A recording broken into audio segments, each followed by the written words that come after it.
तिनी सदा चित्ता समाधान सर्व सुख जालो सर्वालंकार आनंदी निर्भय डुल्लत सो अस्वयसा कोठे आठवचे नाही देहीच विदेही भोगदशा सर्व सुख जालो सर्वालंकार आनंदी निर्भय डुल्लत सो तुका म्हणे आम्ही झालो अग्निरूप लागो निधी पाप पुण्यंगा सर्व सुख ज्ञानो सर्व अलंकार आनंदी निर्भोर डुल्लत सो विठ्ठल विठ्ठल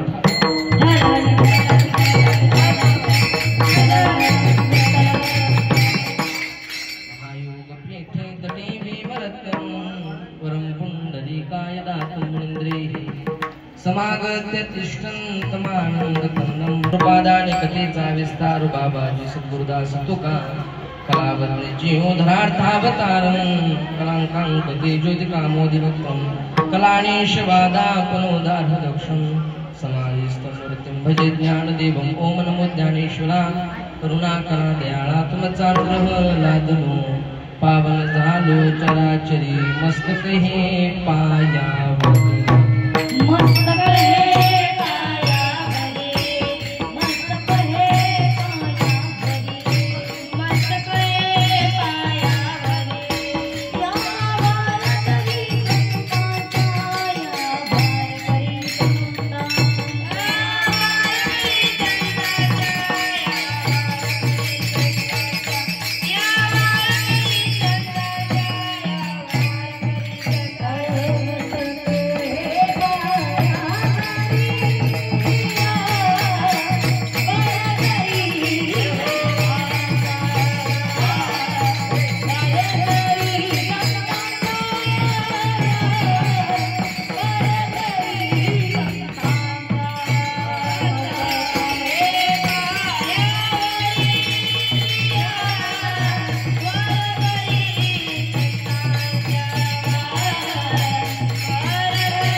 सर्व सुख ज्ञानो सर्व अलंकार आनंदी निर्भोर डुल्लत सो प्रस्तुत प्राप्त समय कीर्तन रूपी सेवेसाठी निवडलेला आहे चैतन्यात विचार धोरणाचे महान संत कवी विठोबाचे राजे भक्त निष्कर्म योगी देवचे सुप्रसिद्ध साधू जगाचा संसार हिताचा भावा किंबहुना चांगला भावा याकरता स्वतःच्या संसाराची रखरांगोळी करणारे जगद्गुरु खूप बारा किंबहुना संसाराच्या नावे घालून या शून्य वाढत हा पुण्य धर्म केला तेव्हा की उच्चारणारे खूप बारा यांचा चार चरणाचा उत्कृष्ट असा द्वैतपर प्रकरणातील अभंग आज सेवेसाठी निवडलेला आहे या अभंगात जगद्गुरु खूप बारा आहे प्रत्येक साधकाला म्हणतात तुम्हाला जर का वाटत असेल की आपण देवाचं नामचिंतन करावं तर कशा प्रकारे करावं आणि नामस्मरण नामस्मरण करणाऱ्या व्यक्तीची काय अवस्था होते या संबंधी सविस्तर मार्गदर्शन अभंगात करतात विठ्ठल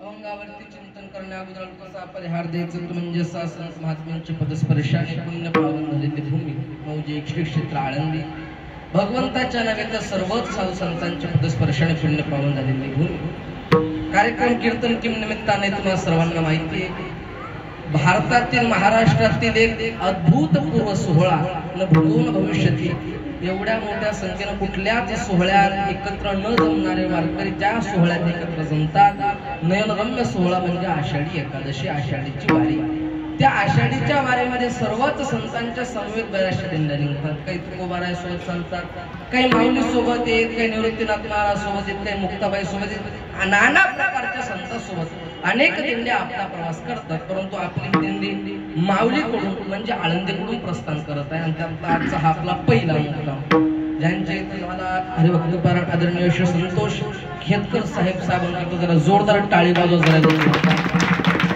साहेबांचे पहिला मुक्काम पहिला अन्नदान साहेबांच्या या ठिकाणी झालं. हिरा रेसिडेन्सी वडमुखवाडी भोसरी साहेबांना द्यावे तेवढे धन्यवाद. आणि याच वर्षी नाही तर संतोष साहेबांचा आपल्या या दिंडी सोहळ्याला आमचे सहदेव महाराज कितीतरी वर्षापासून दिंडी सोहळा घेऊन येतात आणि त्या सोहळ्याला अगदी भरभरून असं सहकार्य आमचा हा परिवार करतोय.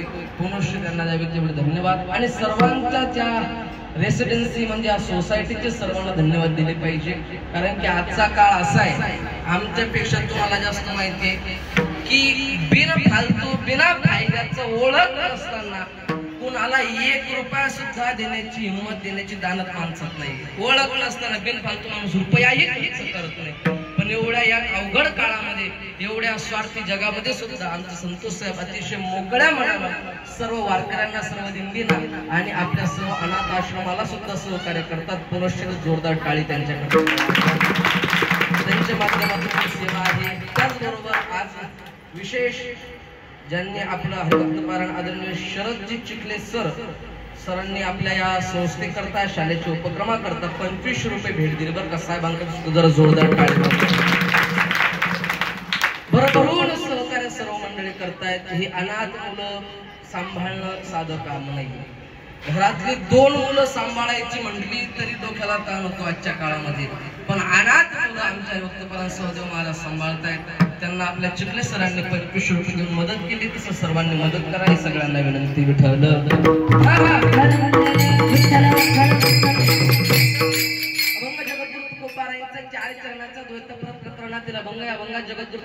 म्हणतात. तुम्हाला वाटत असेल आपण देवाचं नामचिंतन नामघोष करावं तर कसं करावं? सदा नामघोष.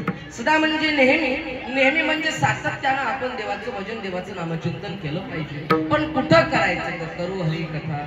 ज्या ठिकाणी पहिलीच देवाची कथा, पहिलीच देवाचं भजन, पहिलीच देवाची हरिकथा चालू आहे अशा ठिकाणी जाऊन आपण भगवंताचं पूजन करू, भगवंताचं भजन करू. होईल काय? तेने सदा चित्ता समाधान. चित्ताला समाधान प्राप्त होईल. आणि एकदा का चित्ताला समाधान प्राप्त झालं रे झालं की मग का वेळ सर्व सुख द्यालो सर्वालंकार आनंदी निर्भर डुल्लत सो. सर्व सुख प्राप्त होईल, सर्व सुखरूपी अलंकार प्राप्त होईल आणि आनंदी निर्भर डुल्लत सो. आनंदामध्ये निर्भरतेने कोणाला न घाबरता नाचत गात तुम्ही देवाचं भजन कराल. आणि त्या नाचण्यामध्ये त्या गाण्यामध्ये तुम्ही एवढे रममाण होऊन जाल की तुम्हाला आठवण राहणार नाही मी काय करतोय, मी काय बोलतोय, मी काय खातोय, मी काय वागतोय. कारण अस्वयसा कोठे आठवचे नाही देहेच विदेही भूपुदशा. देहाचं रूपांतर विदेही अवस्थेमध्ये होतं. त्याला कारण हे नामस्मरण आहे. आणि तुकोबाराय म्हणतात आता आम्ही या नामस्मरणाच्या बळावर आता आम्ही एवढे ताकदवान झालो की तुका म्हणे आम्ही झालो अग्निरूप. आता आम्ही अग्निस्वरूप झालो. आम्हाला पापाचीही भीती वाटत नाही आणि पुण्याचीही भीती वाटत नाही. अग्नीला कसल्याही प्रकारचा विटाळ नसतो. तसं नामाच्या बळानं आमचं शरीर झालेलं आहे. आणि याला कारण काय जर का असेल ती नामस्मरण आहे. आणि त्यानं झालं काय तर सर्व सुख द्यालो सर्व अलंकार आनंदी निर्भर डुल्लत सो. आज रसळ सुख हा वार्ता. आता ठळक बातम्या. विठ्ठल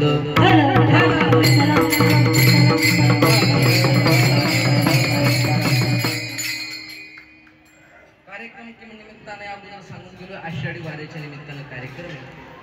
का आषाढी वारी महत्वाची? का सर्व वारकरी आपली पायी वारी करून पंढरपूरला जातात हे जाणणं आपल्याकरता महत्वाचं आहे. सर्व संतांनी पंढरीचं महात्म्य आपापल्या पद्धतीनं गायलेलं आहे. पण विशेष जर महात्म्य ऐकायचं असत तर सर्व संत एक सांगतात सुखाला गे करसे तळमळ तरी तू पंढरीसे जाई एक वेळ. ज्याला सुखाची अपेक्षा आहे त्यानं एक वेळ का होईना पंढरपूरला गेलं पाहिजे. मग दरवर्षी जे वारकरी पंढरपूरला जातात त्यांना काही हे प्रमाण माहित नाही का? माहिती. संत एक वेळ याच्याकरताच म्हणले त्यांना माहिती.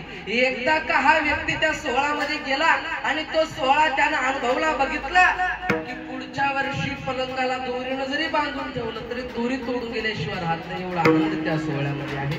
किती आनंद सांगायचा. आनंद येथीचा. वाचा बहिरे ऐकते काने रे.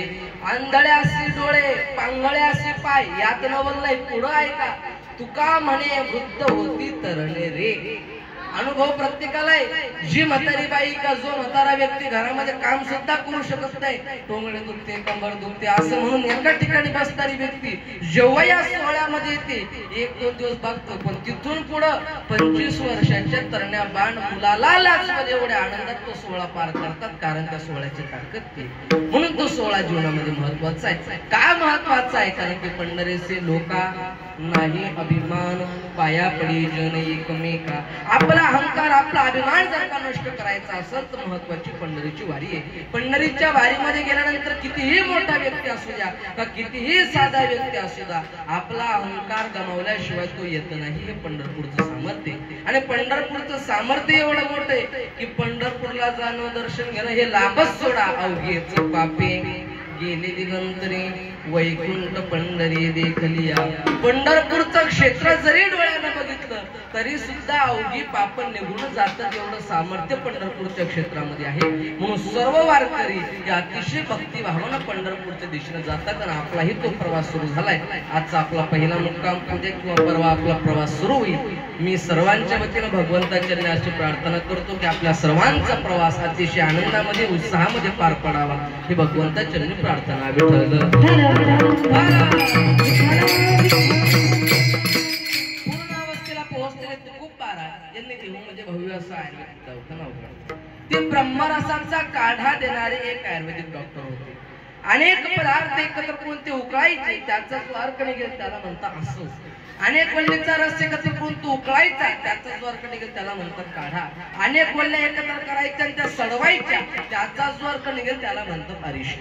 अशा प्रकारे अनेक पेशंट दवाखान्यात जमले असल्याने महाराजांनी दवाखान्यात प्रवेश केला आणि पहिला पेशंट तपासण्यास बोलवला. तो म्हटला, महाराज मी LLB झालेला असून वकील व्यवसाय करतो, रोजचा भरपूर पैसा मिळतो महाराज, गाडी बंगला नोकर चाकर जमीन जुमडा प्रॉपर्टी स्टेटी सगळं काही महाराज, प्लॉट आहे सगळं काही आहे, पण सुख आणि समाधान नाही.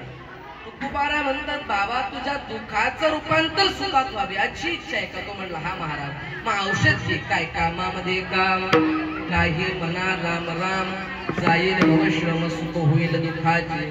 सुखाचं रूपांतर दुःखात जर का करायचं, दुःखाचं रूपांतर जर का सुखात करायचं असेल तर त्याला कारण नामस्मरण आहे. तो चकित झाला. तो म्हणला, महाराज अहो ज्याप्रमाणे एखादी जपमाळ जर का आपण आपल्या हातामध्ये घेतली आणि म्हणत राहिलो नोकरी नोकरी नोकरी नोकरी नोकरी नोकरी, मिळेल का महाराज? नोकरी मिळेल का? नाही नाही नाही. तसं राम राम राम राम म्हटलेलं सुख मिळेल का? तुकोबारा म्हणले, सांगतो अगोदर पुढचा पेशंट तपासू. पुढचा पेशंट म्हणणार आहोत. तो म्हणला, महाराज अजूनही बायको आहे, गाडी आहे, बंगला आहे, नोकर आहे, चाकर जमीन जुमडा इस्टेट प्रॉपर्टी नातू पंतू सुनाले सगळं काही महाराज, पण ज्यांच्या करता उभं आयुष्य काबड कष्ट करण्यात घालवलं ते आता म्हातारपणात साथ देत नाही महाराज. अहो ज्यांच्या करता हाडाचं काळं रक्ताचं पाणी रात्रीचा दिवस केला आणि एवढी मोठी संपत्ती ज्यांच्या करता उभी केली ते मुला मला बोलत नाही. अहो मला विचारच सुद्धा नाही. तुकोबारा म्हणतात, बाबा मनुष्य येताना रिकाम्या हाताने तोंड जाताना सुद्धा रिकाम्या हाताने जातो, पण या मधल्या काळात ज्याच्याशी आपला संपर्क आला त्याला आपण माझं माझं माझं माझं माझं म्हणतो. हे कशाला कारणीभूत आहे? एरते माई दुःखाची, हे फक्त आणि फक्त दुःखाला कारणीभूत आहे. बाबा तू जर का म्हणत असतील माझे माझे तर हे आपले नाहीच. हे कुठपर्यंत येते? जोवरी ठळगा तुवरी म्हणती माझा, मानी ती लहान थोर देह सुखाची आकाजा, इंद्रिये मावळली आला बागुल आजा, कैसे विपरीत झाले तोची देह नव्हे तुझा. एक दिवस हे जाणार आहे. हे सगळं कुठपर्यंत? माता पिता बंधू भगिनी कोण न पावने बाण, इष्ट मित्र सज्जन सखे हेतू सुखाची मांडणी, एकला मी दुःख भोगी कुंभपाक जाचणी, येथे कोण सोडविना एका सत्सुरू वाचुनी. इथं सोडवणार जर का कोणी असणार तुका म्हणे तुझ सोडविना कोणी एका चक्र पाणी वाचुन्या. भगवंताशिवाय या माया जाळातून कोणी सोडवणार नाही. अरे बाबा हे जीवन म्हणजे एक रेल्वेचा प्रवास आहे. इथं बसलेल्या भरपूर जणांनी रेल्वेचा प्रवास केला असेल, ज्यांनी नाही केला ते येणाऱ्या आयुष्यामध्ये करावं. उदाहरणार्थ आपण एखाद्या स्टेशनवरून रेल्वेमध्ये बसतो. आता इथं जवळपास कुठलं स्टेशन आहे रेल्वेचं? पुणे स्टेशन. हा पुणे स्टेशन वरून आपण रेल्वेमध्ये बसतो. होतं काय? रेल्वे पुढच्या स्टेशनला जाऊन थांबते. पुढचं स्टेशन आहे पुढचं दौंड. दौंडच्या स्टेशनला जाऊन रेल्वे थांबते. होतं काय? आपल्या आपल्या सीटवर आपल्या बाजूला बसलेला व्यक्ती उठून जातो आणि दुसरा एखादा येऊन बसतो. आता मला खरं सांगा, जो व्यक्ती नवीन रेल्वेमध्ये प्रवेश घ्यायलाय आपण त्यांचा हार घालून स्वागत करतो का? नाही. आणि जो उतरून चाललाय आपण त्यासाठी रडतो का? नाही बाबा तुले चांगला होता चाललो माझ्या घरी असं म्हणतो का? नाही. अरे जो गेला तो गेला आणि जो आला तो आला. अगदी तसंच जन्म नावाच्या स्टेशनवरून आपण आयुष्य नावाच्या रेल्वेमध्ये प्रवेश घेतलाय आणि ही आयुष्य नावाची रेल्वे आपल्याला मृत्यू नावाच्या स्टेशन पर्यंत नेणारी. या जन्म आणि मृत्यू या दोन स्टेशनच्या मधलं जेवढं काय अंतर आहे, या अंतरामध्ये सुखाचे दुःखाचे अडीअडचणीचे आनंदाचे उत्साहाचे भरपूर छोटी मोठी स्टेशन लागणार आहेत आणि त्या स्टेशनवरती बरेचसे लोक आपला साथ सोडून जाणार आणि बरेचसे नवीन लोक आपल्या साथला येणार. जो गेला तो देवाचा आणि जो आला तो आपला असं मानून जीवन जगायचं. बाबा हा मायाजाळ आहे आणि हा मायाजाळ जर का तुला तोडायचा असेल तर औषधी काय? हरी हरी तुम्ही म्हणारे सकळ तिने मायाजाळ तुटतील. हरी हरी हरी म्हण. आता महाराजांनी तिसरा पेशंट बोलवला. तो म्हटला महाराज मी सकाळी 4 वाजता उठतो म्हणे.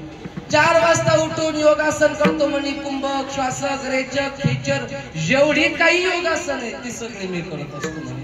पण योगासनातला एक महत्वाचा मुद्दा आहे, एकत्र बसून देवाचं ध्यान करायचं. तुम्ही करता का योगासन? महिला मंडळी तुम्ही आपल्या दिंडीतल्याच आहे ना? मग जरा हो नाही बोला ना. तुम्ही काहीतरी करता का? तुम्ही योगासन योगासन काही करता का? नाही करत. बरं तुम्ही करता का? तुम्ही शहरी भागातल्या मंडळी तुम्ही योगासन करत असतात. रामदेव बाबाचं बघू करता का? नाही करत. काही अडचण नाही. जर का करत असाल तर नीट केलं पाहिजे. काही बाया आहे का योगासन मावशी झाली का योगासन करायला? काही बाया योगासन करतात पण जरा वापरून डोकं वापरून योगासन करत नाही. गेल्या 2 महिन्याखालची घटना आहे. मी आमच्या अंगणामध्ये बसलो होतो दात घासत घासत आणि आमच्या घरापुढची आजीबाई ती दारी आहे आज जाय, दारी आहे आज जाय, दारी आहे आज जाय. मला वाटायला कोणाचं काही दुःख आहे काही आडी अडचण आहे म्हणून मी त्या आजी जवळ गेलो. म्हटलं आजी काय वेळ झाला? बराचसा वेळ झाला. तुम्ही दारी आज जाय दारी आज जाय चक्र मारायला. कोणाचं काही दुखते का? म्हणे भाऊ कोणाचं काही दुखत नाही. म्हणलं काही टेन्शन? आणि काही टेन्शन नाही. म्हणलं सर्व खुशाल आहेत का? आपले सगळे खुशाल आहेत. म्हणलं आजी तुम्हाला टेन्शन नाही काही नाही मग तरी तुम्ही एवढे चक्र का मारायला? त्या म्हणे भाऊ टेन्शन काही नाही पण माझी सून बसते म्हणे टीव्ही पुढं आणि तो रामदेव बाबा सांगते सास को अंदर लो सास को बाहर निकालो, सास को अंदर लो सास को बाहर निकालो. ज्याला कळलं ते धन्यवाद, ज्याला नाही कळलं ते खुशाल यंत्र भागी चंद्रगाव घेतो. अरे येडे सास को अंदर म्हणजे श्वास आत घे श्वास बाहेर सोड. सासूलेच आत बाहेर करायला तो योग नाही. बरं योगासन सगळं करतो पण योगासनातला एक महत्वाचा मुद्दा आहे. एकत्र बसायचं, पद्मासन घालायचं, आपल्या दोन्ही हाताची अशी मुद्रा करायची, गुडघ्यावरती टेकवायचं, देवाचं ध्यान करायचं. नाही कळलं त्याला मराठी भाषेत मेडिटेशन असं म्हणतात. मराठी ते करायचं. महाराज जेव्हा मी कुंभक श्वासक रेचक खेचक प्राणायाम सगळं करतो तेव्हा मला सोपं जातं पण जेव्हा मी एकत्र बसून देवाचं ध्यान करतो तेव्हा माझं मन एकत्र होत नाही. मी काय काय तुकोबाराय म्हणतात मन ही अशी गोष्ट आहे भाऊ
अजिबात सुद्धा कल्पना लागत नाही.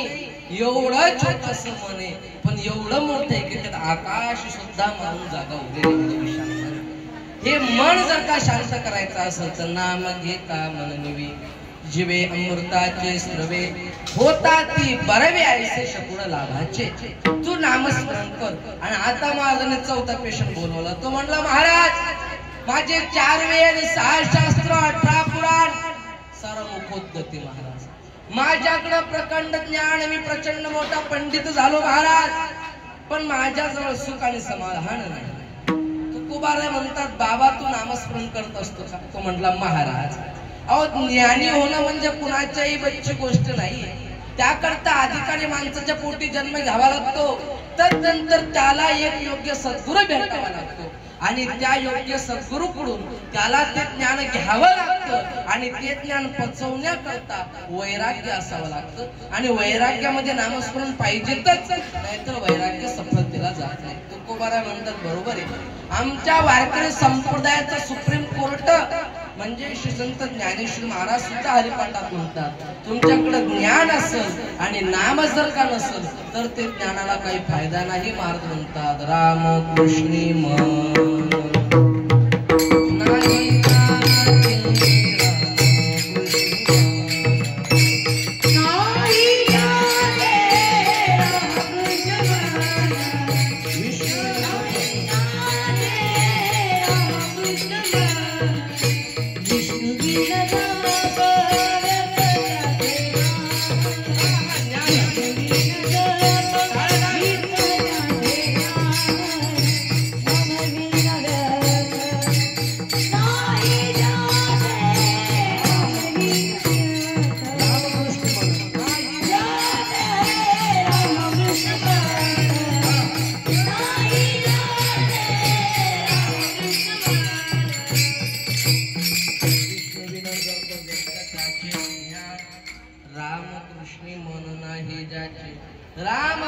मन नाही ज्याचे व्यर्थ त्याचे ज्ञान विष्णूच.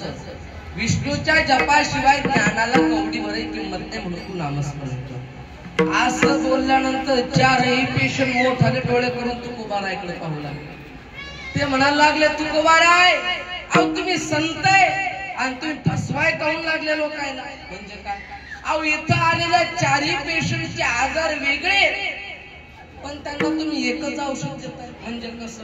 अहो पहिल्याला सांगितलं राम राम म्हण, दुसऱ्याला सांगितलं हरी हरी म्हण, तिसऱ्याला सांगितलं रामकृष्ण हरी म्हण आणि चौथ्याला सांगितलं रामकृष्ण हरी म्हण. हे कसं महाराज? अहो सगळ्याला एकच कसं? महाराज सांगतात, नामस्मरण अशी गोष्ट आहे की भवरोग ऐसे जाय अनेक काय शुल्लेख, मोठमोठाले रोग सुद्धा नाहीशी होतात. ही ताकद नामस्मरणाची. सर्वांचं उत्तर एक आहे. तुकोबाराने उदाहरण दिलं. तुकोबारा म्हणतात, एका गावात एक पाटील बाबा राहत होते. ते फार हुशार होते, त्यामुळं त्यांच्याकडे लोक सल्ला विचारण्यासाठी येत होते.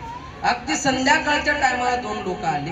ऐकावर का नीट लक्ष दिलं. त्यात एक म्हणाला, पाटील बाबा माझी बायको मरण पावली, मला जेवण टायमावर भेटत नाही, मी काय करू? दुसरा म्हणला, पाटील बाबा अहो माझी विहीर आटली, माझं पीक माझ्या डोळ्यापुढे नष्ट होतंय, मी काय करू? आणि तेवढ्या घरातील मुलीचा आवाज आला, बाबा वाऱ्यामुळे दिवा राहत नाहीये, मी काय करू? ऐका, तिघांची प्रश्न वेगवेगळे पण त्यावर उत्तर एकच. काय? पाटील बाबा 2 मिनिटं शांत झाले आणि तिघाला एकाच स्वरात उत्तर दिलं, पाट लावा. ज्याची बायको वारली त्याला सांगितलं पाट लाव, म्हणजे दुसरं लग्न कर. ज्याची विहीर आटली त्याला सांगितलं पाट लाव, म्हणजे पाटातलं पाणी घे. आणि मुलीला सांगितलं, ताई दिदी ज्या दिशेने वारा येतोय ना त्या दिशेने आडवा पाट लाव. बघा सगळ्यांची प्रश्न वेगवेगळी पण त्यावर उत्तर एकच. अगदी तसंच आपल्या जीवनामध्ये एक नाही हजारो लाखो प्रश्न आहेत, पण त्या सगळ्या प्रश्नावरती उत्तर आहे नामस्मरण. आणि ते कसं करायचं? उत्तर अभंगाचं पहिलं. सदा नाम घोष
सर्व विद्यार्थ्यांकरता जरा जोरदार टाळी वाजवा.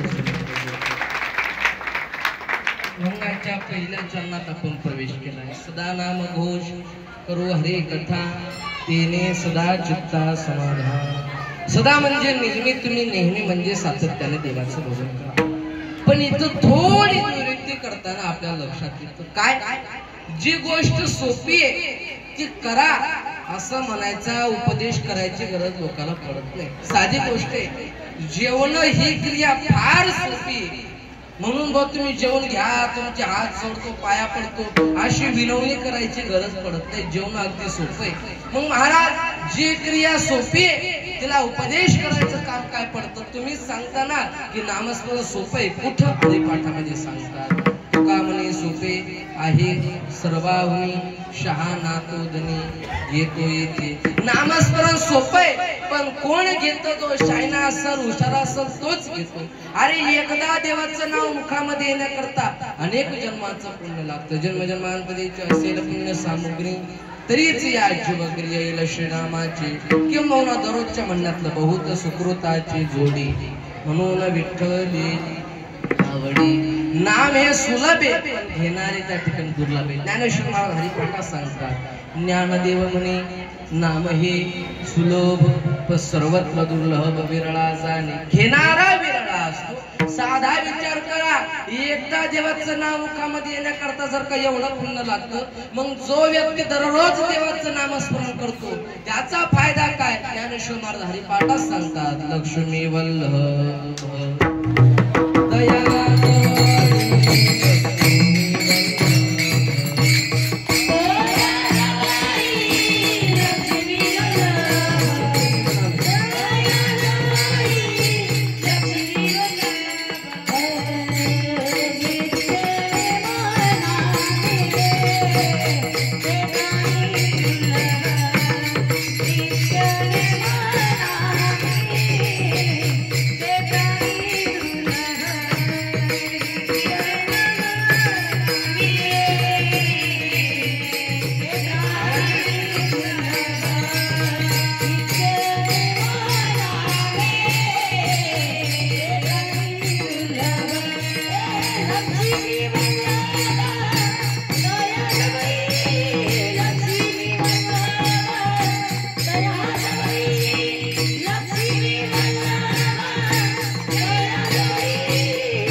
देव स्वतः त्याच्या जवळ असतो. ही नामस्मरणाची ताकद आहे.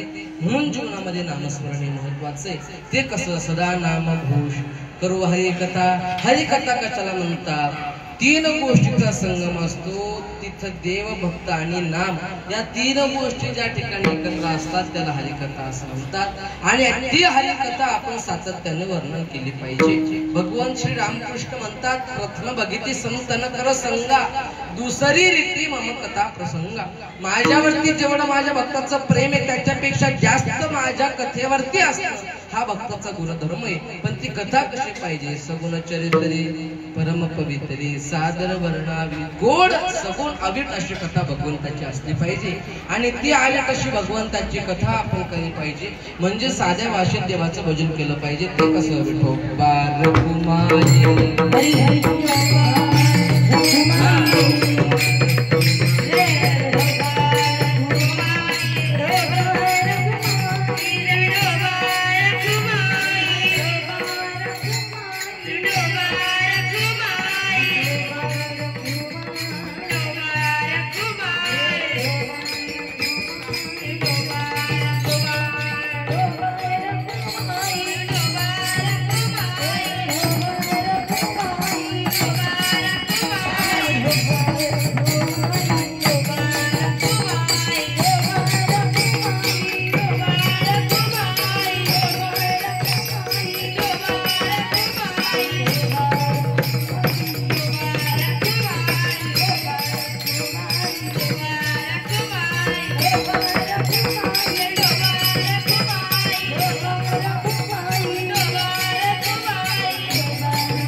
तेने सदा चित्ता समाधान.